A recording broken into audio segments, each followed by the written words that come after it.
Alright, what is up guys? Today we're going to talk about Apple's WWDC event that just happened last week and my top 5 biggest things I came out with for new updates or new products, and let's get into it. Alright, so the first thing I want to talk about is Apple's new M2 MacBook Air.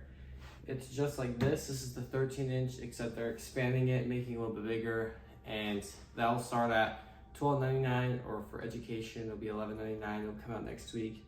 But the screen is going to be 15 inches instead of 13. It'll have 6 speakers, so it's adding a couple new speakers, but all in all it'll be the same MacBook as this 13-inch. It'll be the same battery life because it'll have a bigger battery, but since it's bigger it'll use a little bit more battery, so it's still going to be around 18 hours of battery life. Alright, the next new thing that we got hardware wise is the new Mac Pro. We've been waiting for this for a while. They just refreshed it. Before it had an Intel chip, now it's got the new Apple Silicon M2 chip in it. So it'll make it a little bit faster, a little bit more smoother. It can support up to 6 Pro XDR displays, and it can support up to 22 streams of full 8K. It has 8 Thunderbolt 4 ports, and it's got 2 USB ports, and it's got 2 10 gigabit Ethernet ports. So it's adding a little bit more ports, so you have to have less dongles and all that stuff. So it's good to see that they're refreshing that. It's been a long time in the making. It'll start at $69.99. All right, that's the second thing. The third thing is the new M2 chip. The new M2 chip is the M2 Ultra. The M2 Ultra is just like the M1 Ultra, except it's the M2 chip, so it's a little bit faster. It's when they take the M2 Max, take 2 of them, and they put them together and it makes one chip. This new chip is 20% faster CPU and 30% faster GPU. So it's just it's an upgrade from the old one, so it's just a little bit faster, and it can carry bigger, heavy demands for what you're doing, whether that's editing a video or just uploading something where it takes a lot of power from a chip, and this can handle it easily. The third thing I think is most important is iOS 17 that'll come out in September. We got some bigger updates than last year, I think, and the first thing that we got is being able to do FaceTime voicemail. So if you miss a call, you can send a video and it'll go straight to them. So it's just like a voicemail, but it's with a video. The next thing is contacts. So now you can do contact share, and you put 2 phones together, or you can do a phone and an Apple Watch, and when you put them close together and you don't have their contact, it'll ask you if you want to switch contacts. So it'll put their name, their phone number, and all that information into your phone instantly. So you have their name, all that instantly into your phone, which is way nice. So it makes it a lot easier to switch contacts if you want. It's also nice that you can use the Apple Watch too, so they can just do that directly to that phone, to the Apple Watch. Also in contacts, you can add a picture on the top of their name. So if you click their name, you can put a picture up in there, which is kind of cool. It's not nothing big, but it's kind of cool. In messages, there is now swipe to reply. So on the text, instead of double tapping it, you can just swipe and reply to that text. So it's like it has been before, but now you just swipe over. Also, they have improved autocorrection, where it'll now learn how you type, then it'll guess the next couple words in front. If you hit space, it'll fill that in.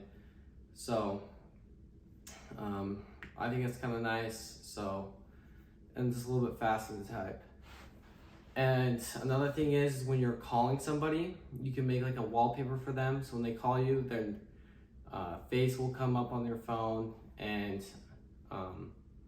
so it's kind of cool. So you kind of can customize each person as a wallpaper for when they're calling you, which is kind of nice. Another thing about calling is that if someone's leaving a voicemail, it'll live translate what they're saying to you, and if you want, you can hit a button, it'll call them right back. All right, so the last thing I want to talk about is the biggest thing that came out during this event, and that is the Vision Pro headset. So this headset's kind of like a VR headset, except that's not what they call it at all, because they don't want to be like the other headsets. They want their own thing. And it has its own operating system called Vision OS. It's got its own new chip called R1, cool headset. It's a pass through, so it's like you're on your computer, but it's in the room. So you can make your screen as big as you want, but you can also see your surroundings around you. Also, when you first get it, it scans your face, and when it does that, it remembers your eyes, and whenever you blink, it'll show on the front of the VR headset. So like if someone comes into your field of view, it'll show them your eyes, so like it supposed to seem like you're having a good conversation and you can like see their eyes. But I think it's cool, but it's kind of weird.